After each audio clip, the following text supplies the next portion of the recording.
चिंचणीच्या लेकीचा रेठरे हरणाक्ष पंचायत समिती गणातून दणदणीत विजय. वाळवा तालुक्यातील रेठरे हरणाक्ष पंचायत समिती गणातून पूजा नितीन मलगौंडी यांनी तब्बल 541 मताधिक्याने दणदणीत विजय मिळवत पंचायत समितीवर धडक दिली. चिंचणी गावची लेक असलेल्या पूजाच्या या विजयामुळे कडेगाव तालुक्यासह संपूर्ण परिसरात आनंदाचे वातावरण पसरले. ग्रामीण भागातील सामान्य कुटुंबातून आलेल्या पूजाने संघर्षाच्या जोरावर लोकशाहीत आपले स्थान निर्माण केले. पूजा मलगौंडी यांचे माहेरचे नाव पूजा संपत हजारे असे आहे. त्यांचे वडील संपत शंकर हजारे यांचे लहानपणीच निधन झाले. वडिलांचे छत्र हरपल्यानंतरही पूजांनी परिस्थितीसमोर हार मानली नाही. कडेगावच्या तालुक्यातील चिंचणी गावात भाऊ किशोर हजारे व कुटुंबियांसोबत वाढताना त्यांनी अनेक अडचणींना सामोरे जात शिक्षण सुरू ठेवले.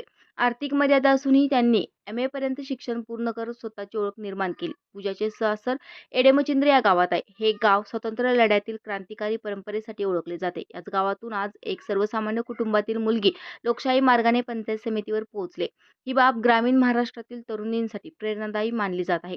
या निवडणुकीत पूजांनी पैसा, बाहुबळ किंवा आडवाटीचा वापर न करता जनसंपर्क, संवाद आणि विश्वासाच्या बळावर विजय मिळवलाय. माजी मंत्री आमदार जयंत पाटील यांनी दिलेल्या संधीचे त्यांनी सोनं करत पहिल्याच निवडणुकीत प्रभावी कामगिरी केली.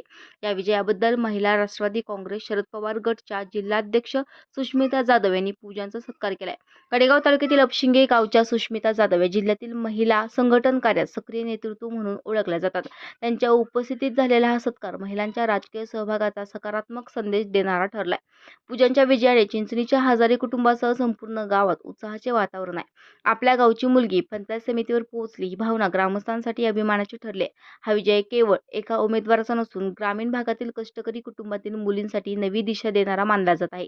सर्वसामान्य परिस्थितीतून पुढे येत लोकशाही मार्गाने यश मिळवणाऱ्या पूजा मलगौंडी आज जिल्ह्यातील युवक युवतींसाठी प्रेरणास्थान ठरत आहेत.